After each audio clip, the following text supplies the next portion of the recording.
So, hi everyone, welcome back to my channel. So, in the previous video, I discussed about the formula for getting good marks in exams. Now, as per that formula, there are three different elements needed, and that is preparation, presentation, and time management. So, in today's video, I am going to share a number of tips and tricks to improve the presentation of your paper and hence score good marks in your exams. So normally when we talk about presentation, there is one rule that presentation follows and that is कि जब तुम लिखो तो ऐसे लिखो, ये सोच के लिखो that the person who is checking your paper, like the teacher, the teacher is checking almost 100 papers a day. तो तुम्हारा ऑब्जेक्टिव क्या होना चाहिए पेपर लिखते टाइम कि ऐसे लिखो कि जो टीचर देखना चाहता है ना वो easily and without any effort तुम उनको दिखा सको सो दैट उनका भी टाइम सेव हो और तुम्हें भी मार्क्स इजीली मिले. So this is where the role of presentation comes in to play. So in today's video, I am going to share all the tips and tricks that I have been using since years to get good marks in exams. So the first tip in presentation is the magic of bulleting. Now when I talk about the magic of bulleting, what does it say? तो magic of बुलेटिंग basically बात करते हैं कि तुम्हें difference पता होना चाहिए bullets का, नंबर्स का, पॉइंट्स का, सब पॉइंट्स का. फॉर एग्जाम्पल मेरे पास है आंसर नंबर 4. मैं लिख रही हूँ आंसर नंबर 4 और उसमें उन्होंने कुछ फीचर्स पूछे हैं. तो मैं क्या करूँगी, मैंने feature number 1, feature number 2, feature number 3, feature number 4 लिख दिया. उसके बाद मैंने स्टार्ट कर दिया अपना answer number 5. Now the teacher is bound to be confused कि 4th और 5th पॉइंट, चाहे तुमने यहाँ पे आंसर लिखा है बट एक बारी कन्फ्यूजन होती है. तो this is where the role of bulleting और numbers comes in to play कि तुमने जब पॉइंट्स और सब पॉइंट्स की बात हो रही हो ना तो तब तुमने देख के चूज़ कर रहे हैं कि तुम वही जो आंसर में तुम नंबर्स यूज़ कर रहे हो वही नंबर्स ना यूज़ करो, कुछ बुलेट्स यूज़ कर लो या किसी और टाइप के नंबर्स यूज़ कर लो. फॉर एग्जाम्पल मैंने ये एक आंसर लिखा हुआ है रैंडमली. तो इसमें मैंने क्या किया, मैंने मीनिंग लिख दिया बिजनेस स्ट्रैटेजी का और उसके 2 टाइप्स हैं. ठीक है, मैंने बता दी कॉम्पेटिटिव एंड कोऑपरेटिव स्ट्रैटेजी. अब मैंने कंपेटिटिव और कोऑपरेटिव स्ट्रैटेजी को कैसे लिखा, कॉम्पिटिटिव स्ट्रैटेजी को मैंने अपना नंबर दे दिया A. अब मैं चाहती तो मैं इसको 1 भी लिख सकती थी बट नो, मैंने इसको A बना दिया. तो that means the first type is competitive strategy, मैंने उसका मीनिंग बता दिया. अब हुआ क्या कि कंपेटिटिव स्ट्रैटेजी के अंदर भी 3 टाइप्स थे. तो मैंने उन तीनों टाइप्स को एक्सप्लेन करने के लिए लेट्स से 1, 2, 3 बता दिए कि competitive strategy is further of 3 types. अब हुआ क्या कि फोकस में भी आगे 2-3 टाइप्स थे तो उनके लिए मैंने अलग बुलेट्स यूज़ कर लिए, जैसे ये डॉट्स वाले यूज़ कर लिए. तो इससे क्या हुआ कि with the use of number of bullets जहाँ पे ज़रूरी है, हेडिंग के लिए तुमने और यूज़ किया, सब हेडिंग के लिए तुमने और यूज़ किया, सब हेडिंग के लिए तुमने और यूज़ किया. इससे क्या होगा, टीचर को पता लगेगा कि कौन किस चीज़ का पार्ट है. So this is what the magic of bulleting talks about. इसमें एक और चीज़ है जो मैंने अनइंटेंशनली ऐड नहीं की, वो एक अलग पॉइंट बनेगा, वो मैं तुम्हें तब समझाऊंगी. Next is highlighting the end results. तो highlighting in the end results, इसको हम 2 एस्पेक्ट्स में डिवाइड कर सकते हैं. Number 1, when we are talking about theory and when we are talking about numericals.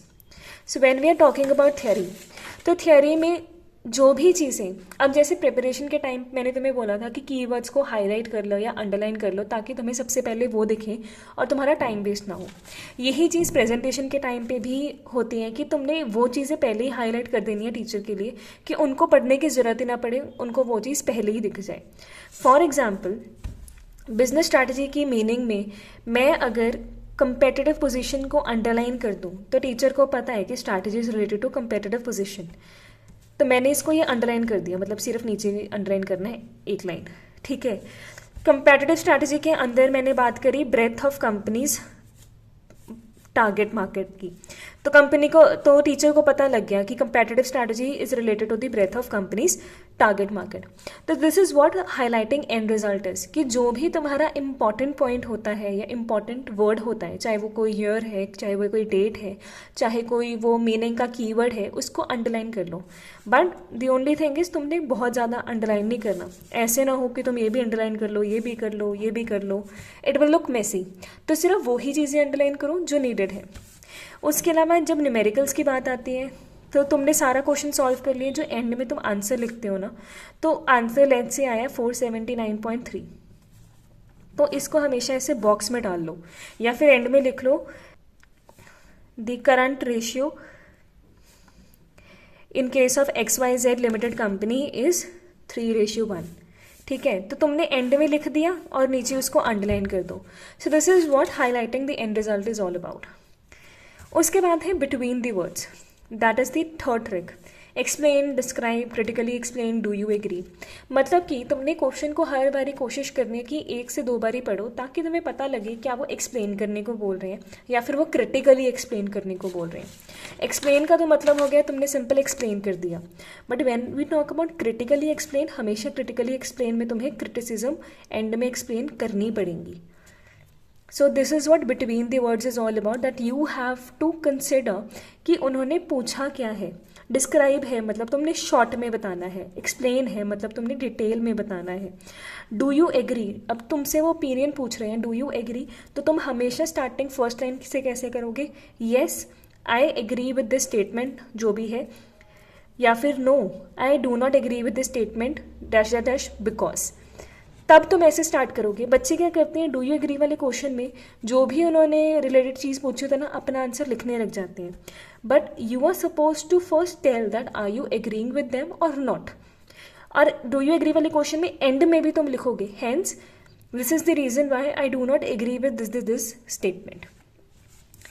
उसके बाद है diagram wonders. Diagram wonders talks about कि तुमने अपनी स्पेस भी बचानी है, तुमने अपना टाइम भी बचाना है और तुमने टीचर को इजीली भी चीज़ें दिखा देनी है। अब जैसे बिजनेस स्ट्रैटेजी वाले क्वेश्चन में मैंने क्या किया, मैंने ये 2 टाइप्स ऐसे ही लिख दिए, that it is mainly of 2 types, competitive strategy and cooperative strategy. इससे बेटर, ये भी ऑप्शन सही है, बट इससे बेटर एक और ऑप्शन था अगर मैं इसका एक डायग्राम ही बना देती। जैसे स्ट्रैटेजी लिख के मैं बता देती कि competitive strategy and cooperative strategy. Competitive strategy is further of 3 types, differentiation, focus and what ever it is. Cooperative strategy is further of 2 types, solution and let's say कोई और। तो ऐसे करके मेरा ये डायग्राम बन गया। तो टाइप्स का क्वेश्चन है तो सबसे पहले टीचर को ये तुम्हारा डायग्राम दिख जाएगा कि अच्छा बच्चे ने ये डायग्राम बनाया है, that means these are all the things that she is going to cover. इसके बाद तुम अगर ये चीज़ एक्सप्लेन करोगे ना तो वो ज़्यादा रेलिवेंट लगती है, बिकॉज टीचर को एक बारी पता लग गया कि अच्छा ये सारे टाइप्स हैं। यहाँ के केस में उनको सिर्फ इतना पता है, उनको बाकी सारी चीज़ें ढूंढनी पड़ेंगी, बट इसमें वो ईजिली दिख रही है उनको। So this is what diagram wonders is all about. The next is the trick to write long answer. Now बच्चे क्या करते हैं कि बहुत मगअप कर देते हैं कंटेंट को एक ही पेज पे, like they keep writing in long paragraphs, but the key to write long answer is कि तुम जब तुम्हें पता है कि कोई आंसर तुम्हारा 2 या 3 या 4 पेजेस में जा रहा है तो उसको पैराग्राफ्स में करो। लेट्स से 5 लाइन का एक पैराग्राफ बना लिया, फिर अपना पैराग्राफ चेंज करके 1 लाइन छोड़ के नया पैराग्राफ स्टार्ट कर लिया। सो कोशिश करो कि पैराग्राफ, अगर तुमने पैराग्राफ में ही लिखना है तो पैराग्राफ तुम चेंज करते रहो, अदरवाइज कोशिश करो कि तुम पॉइंट्स में लिखो।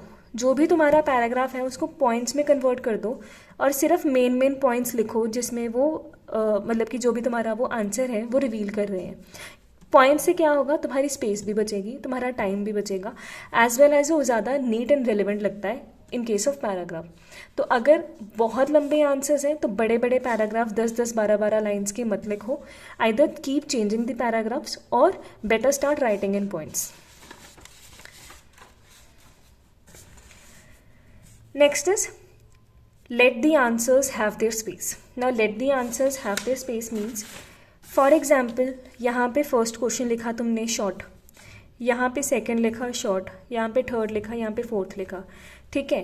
अब तुमने बीच में कोई लाइन नहीं डाली, मतलब कि सब कुछ कंटिन्यूटी में चल रहा है। फॉर एग्जाम्पल ये क्वेश्चन देखो, ये मेरा मास्टर्स के टाइम पे क्लास टेस्ट वगैरह का पेपर है, तो मैं हर क्वेश्चन जब ख़त्म होता है उसके बाद ऐसे डबल लाइंस मार देती हूँ ताकि टीचर को पता लगे कि यहाँ से नेक्स्ट आंसर स्टार्ट हो रहा है। इससे सबसे पहली बात तो नीट लगता है, दूसरी बात टीचर को कोई कन्फ्यूजन नहीं होती। नेक्स्ट है हमारा टेबल ट्रबल्स। तो टेबल ट्रबल्स का मतलब ये है कि जब भी तुम कोई टेबल बनाते हो ना, लेट्स से वो पूछते हैं कि difference between this and this, तो उस टाइम पे बच्चे बहुत ज़्यादा सिली मिस्टेक्स करते हैं, एंड दैट इज़ वो प्रॉपरली प्रेजेंट नहीं करते अपने टेबल को। फॉर एग्जाम्पल, ये मेरे पास मेरा पेपर है एक, तो अभी तुमने देख ही लिया होगा कि मेरी hand writing is not at all legible, but मैं क्या कोशिश करती हूँ कि जब भी मैं टेबल बनाती हूँ, मैं हमेशा 4 कॉलम्स बनाने की कोशिश करती हूँ। सबसे पहला होता है सीरियल नंबर का, जिसमें तुम 1 2 3 4 लिखते हो। सेकंड है बेसिस। बेसिस मतलब जिसके बेसिस पे तुम अपना मीनिंग जो भी डिफरेंस है वो बता रहे हो। उसके बाद दोनों के नाम। हर एस्पेक्ट को एक्सप्लेन करने के बाद तुमने सेंटर में एक लाइन मार दी ताकि ये दोनों मगअप ना हो, ठीक है। कई बार क्या होता है कि यहाँ पे लिखा, बाद में यहाँ पे भी कंटेंट हो जाता है, और अगर तुम लाइन मार देते हो ना तो क्या होता है कि ये कंटेंट और ये कंटेंट एक्चुअल में डिवाइड हो जाता है, जो कि टीचर को देखना और समझना थोड़ा सा ईजी हो जाता है। तो जब भी तुमने टेबल्स बनाने हैं, कोशिश करो कि 4 कॉलम्स बनाओ, पहला सीरियल नंबर, दूसरा बेसिस, तीसरा ये, चौथा वो, और साथ में अगर पॉसिबल है लाइंस मारो, बहुत ज़्यादा लाइंस मत मारो। और नॉर्मली क्या होता है कि एक नंबर अगर है तो कोशिश करो कि उसमें कम से कम 2 डिफरेंसेस लिखो, ठीक है। उसके बाद है the art of relevant content. See, relevancy is an art. तो पेपर के टाइम पे अगर तुम्हें लगता है कि ज़्यादा लिखोगे, एक्स्ट्रा लिखोगे या फिर इरेलीवेंट कंटेंट लिखोगे तो तुम्हें नंबर मिल जाएंगे, no. This way you are just assuming that you will be able to befool the teacher, but it is not possible. You might befool one teacher, but you will not be able to befool everyone. So the art of relevant content का मतलब ये है कि हमेशा वो points पहले लिखो जो तुम्हें आते हैं, या फिर वो पॉइंट्स पहले लिखो जो इम्पॉर्टेंट है। अगर तुम्हें फीचर्स के बारे में पूछा है, लेट्स से बहुत लॉन्ग क्वेश्चन है, ठीक है, तुम्हें 10 फीचर्स पूछ लिए जिसमें तुम्हें सिर्फ 6 आते हैं, तो तुम पहले ही सोचने लग जाते हो मैं कौन से लिखूं, कौन से लिखूं। तो बीच में तुम क्या करते हो कि जो इरेलीवेंट वाला है, जो या फिर जिसके बारे में तुम श्योर नहीं हो, वो भी लिख देते हो। बट कोशिश करो कि पहले 6 नंबर पे वही लिखो जो तुम्हें आते हैं, और उसमें कुछ ऐसा अच्छा सा कंटेंट लिख दो ताकि टीचर का ध्यान नीचे आते आते तक जो भी तुम गलत फीचर्स बाद में ऐड ऑन करोगे सिर्फ रिक्वायरमेंट को फुलफिल करने के लिए, उस पर ध्यान ही ना जाए। सो this is what the art of relevant content, कि जितना ज़्यादा तुम रेलिवेंट कंटेंट लिखोगे फ्रॉम द बिगिनिंग उतना ज़्यादा मैटर करेगा। और कोशिश करो कि रेलिवेंट पॉइंट्स हमेशा पहले लिखो, रेलिवेंट डिफरेंसेस पहले लिखो। Next is attempt the unknown. Attempt the unknown मतलब कि अब सपोज करो तुम्हें आंसर नहीं आता कोई, ठीक है, you are facing a problem while attempting a question, तुम्हें उसके बारे में कुछ भी नहीं पता, सिलेबस से बाहर आ गया या फिर उस यूनिट से आ गया, तुमने किया नहीं है। Now what most of the students do, they leave that answer. Do not do that. Let's say कोई भी टॉपिक है, कैश फ्लो स्टेटमेंट का ही लगा लो, कैश फ्लो स्टेटमेंट की कोई थ्योरी आ गई, ठीक है, दिस इज़ एन, ये अकाउंट्स का कॉन्सेप्ट है, तुम कोई भी इमेजिन कर सकते हो। तो कैश फ्लो स्टेटमेंट में से कोई थ्योरी आ गई जो तुमने नहीं की। अब मोस्ट ऑफ द स्टूडेंट्स क्या करते हैं, छोड़ देते हैं कि यार आता तो है नहीं, और क्वेश्चन भी इतना डिफिकल्ट आ गया कि तुम्हें पता ही नहीं है कि क्या लिखना है थ्योरेटिकल में। तो बेटर है कि कैश फ्लो स्टेटमेंट के बारे में तुम्हें जो भी पता है वो लिख दो, बता दो कि कैश फ्लो स्टेटमेंट का मीनिंग क्या है, या खुद से बना लो। पता है कि 3 एक्टिविटीज़ हैं, वो बता दो। अगर तुम्हारे पास टाइम है तो कैश फ्लो स्टेटमेंट के बारे में तुम्हें जितनी भी नॉलेज है वो लिख दो। अगर 5 नंबर का क्वेश्चन है, 5 नहीं तो कम से कम 1 या 2 तो मिल ही जाएंगे तुम्हें, ठीक है ना। So something is better than nothing, hence try to attempt the unknown even if you have no idea what is to be written in it. That is next is 3 C's of presentation, never over attempt। तो इसका मतलब क्या हुआ,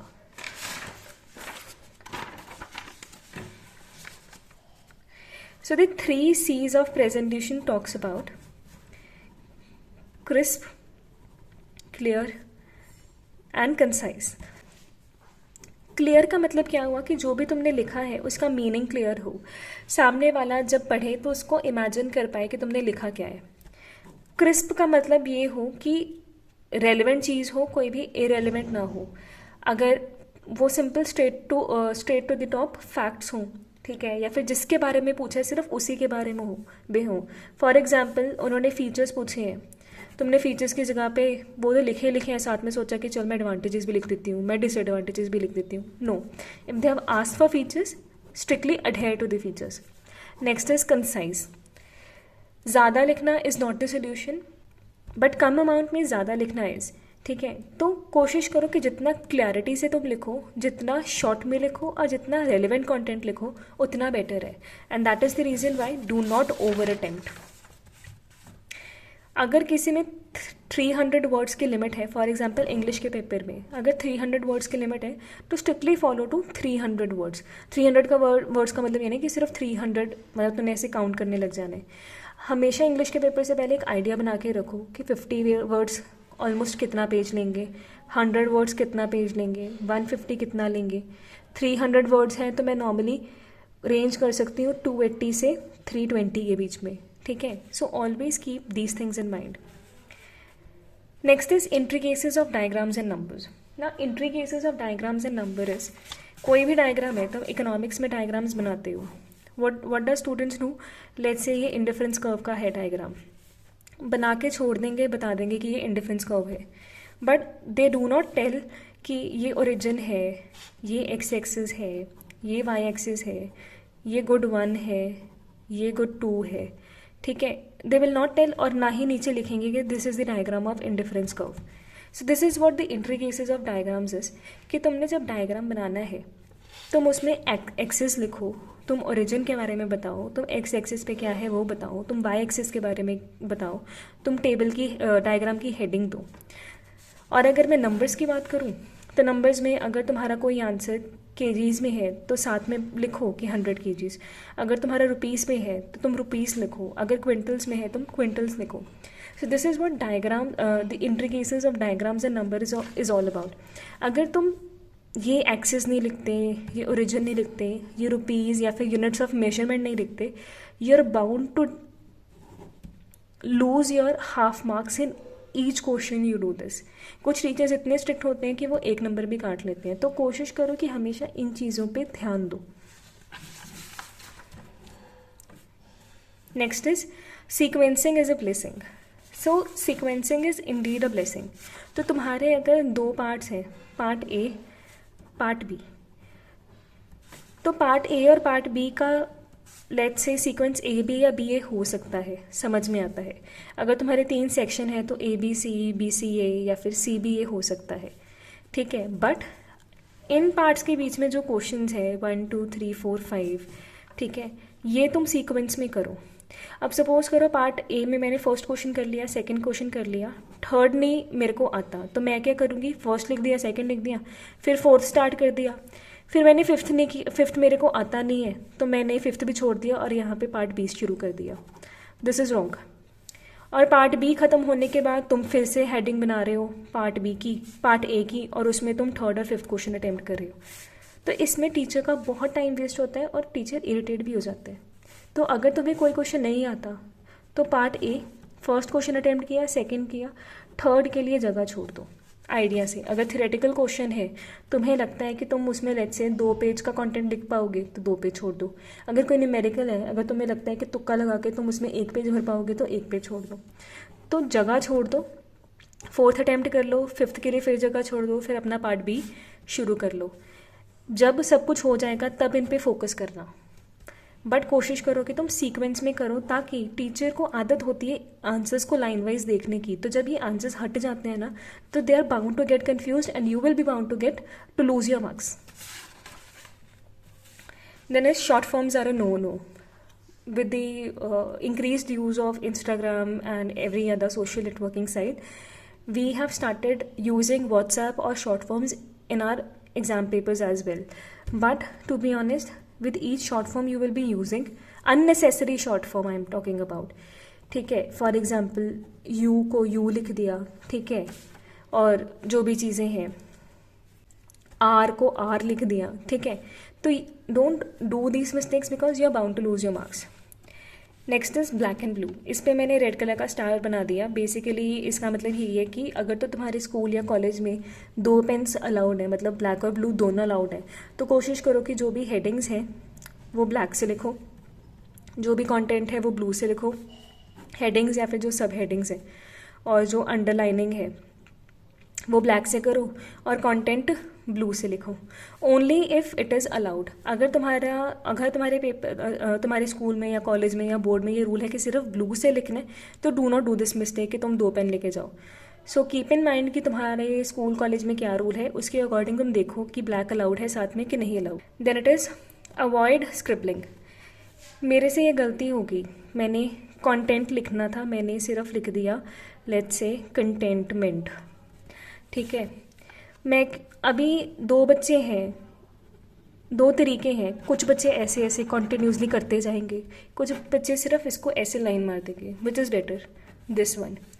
ऐसे ऐसे design बना के या फिर ऐसे कॉन्टिन्यूसली करने से you are ultimately irritating the teacher. उनको पता लग गया एक लाइन में कि तुमने ये गलत चीज़ करी है और उसके बाद अपना कंटेंट वर्ड लिख दो। तो कोशिश करो कि ऐसे वाली स्क्रिबलिंग ना करो, एंड मोस्ट इंपॉर्टेंटली कोशिश करो कि तुम ओवरऑल स्क्रिबलिंग मत करो। But still that is not possible. But अगर हो भी जाती है गलती तो ऐसे सिंगल लाइन मार दो, that's it. Next is highlight the word example. अब हाईलाइट द वर्ड एग्जाम्पल का मतलब क्या हुआ?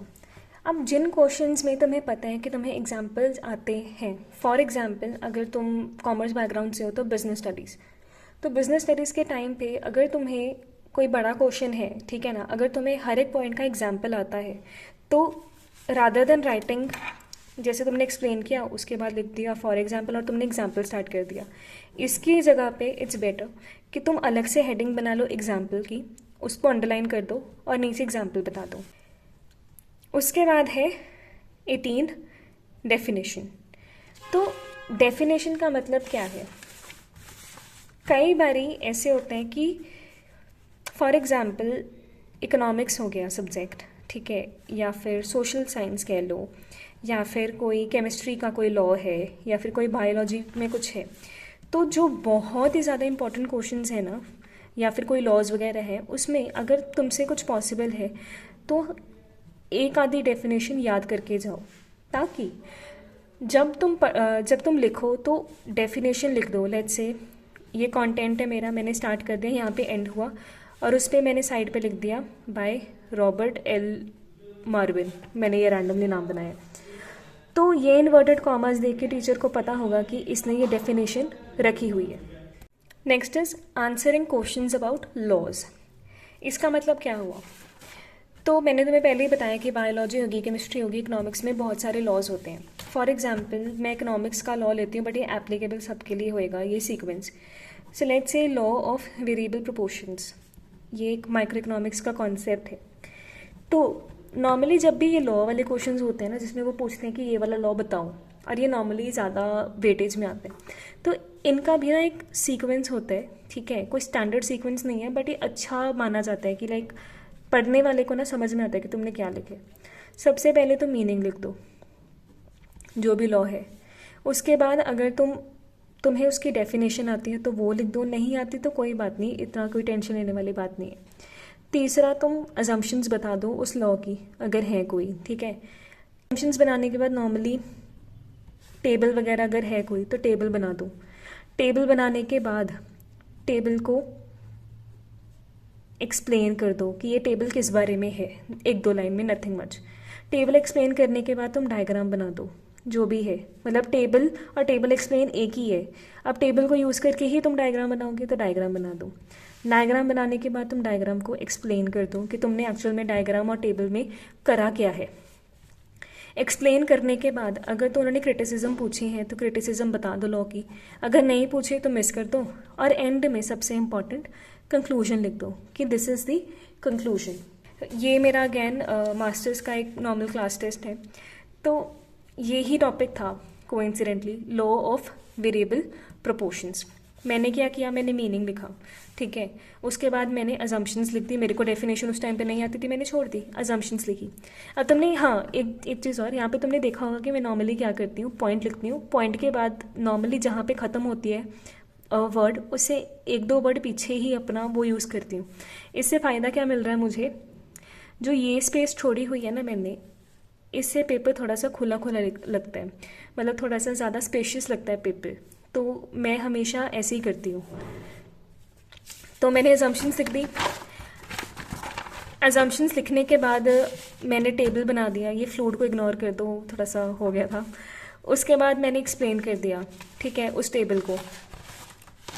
उसके बाद मैंने डायग्राम बना दिया, डायग्राम को मैंने एक्सप्लेन कर दिया कि ये है क्या। उसके बाद डायग्राम को एक्सप्लेन करने के बाद इन्होंने क्रिटिसिज्म नहीं पूछी थी, तो मैंने क्रिटिसिज्म इग्नोर कर दी और एंड में कंक्लूड कर दिया। और ये 4 मार्क्स का था, 4 के 4 मेरे को मिल गए। क्यों?